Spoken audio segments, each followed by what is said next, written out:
Hi guys, welcome to another Sunday. I'm happy that you tuned in again. And this time I let you vote and you decided that you want to learn more about carbohydrates. So what are carbohydrates? Carbohydrates are one of the three macronutrients that our body needs for energy generation. The other two would be fats and proteins, but I will not talk about this today. So carbohydrates, they can be divided into mono, di, and polysaccharides, which means that mono is one, and this means that these carbohydrates are consisting of only one sugar molecule. Then you have disaccharides. This means that two sugar molecules are joined together. And polysaccharides are called like this if you have more than 10 monosaccharides. So more than 10 sugar molecules joined together in a chain or branched is called polysaccharide. So as a rule of thumb, you can say the longer the chain of sugar molecules, the more complex the chain of sugar molecules, the longer it takes that your body can use them for energy generation, and this leads to a longer satiety after your meal. So maybe I can tell you a little bit of some examples of each of these groups. So monosaccharides, for example, would be glucose or fructose. So you can find them in artificial sweets, like sweets or jellies or whatever you buy, and also in fruit. Disaccharides are, for example, lactose, so it can be found in milk.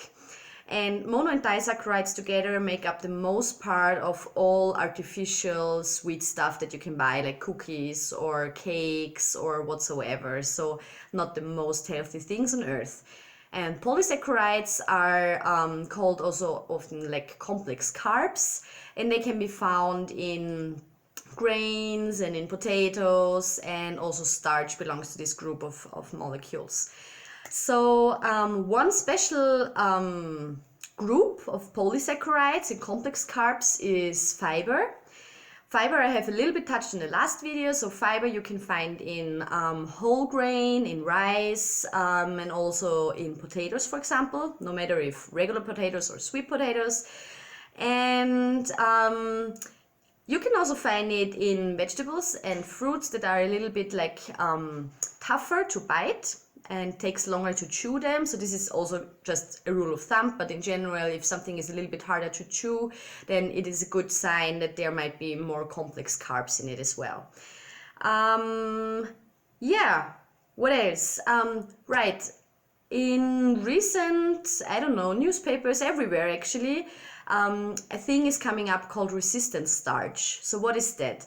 Starch is, although it's a complex carb, starch is quite easily accessible for our body enzymes, and we can use it quite easily. But resistant starch, it is generated when you cool down potatoes. That's the most prominent example at the time. So if you cook potatoes and you let them cool, the starch molecules crystallize in a slightly different form, which makes it inaccessible for our body. And therefore we need again our microbiome and our gut bacteria. They can make use of these resistant starches. But this takes a lot longer than it would take to break down regular starch. And this again leads to the fact that our feeling of satiety lasts longer, and we are not hungry that fast again. Another important topic may be when to eat carbohydrates, because there is a lot of debate about that, and everybody is just saying like, carbs, they're making me fat, when should I eat them, should I eat them at all? In general, people need carbs, so your body cannot function without any carbs. But you can and you should make sure that most of your carbs are coming from complex carbohydrates and fiber, because this is more healthy and it leads to a better gut health and also better energy homeostasis in your body. So you can eat carbohydrates ideally before your workout, because then you provide energy for your muscles and they use it up during your workout, so the energy is not stored. You can also eat carbohydrates after your workout, and then the energy storage of your body, mainly the muscles, is replenished with the carbs that you're eating. And this is often neglected and not a lot of people know about it, but there's actually a lot of research showing that if you eat carbs in the evening, like 2 hours before you go to bed, this leads to an increase of melatonin. And melatonin is the sleeping hormone. So eating carbs in the evening might lead to better sleep and just a better rest time at night.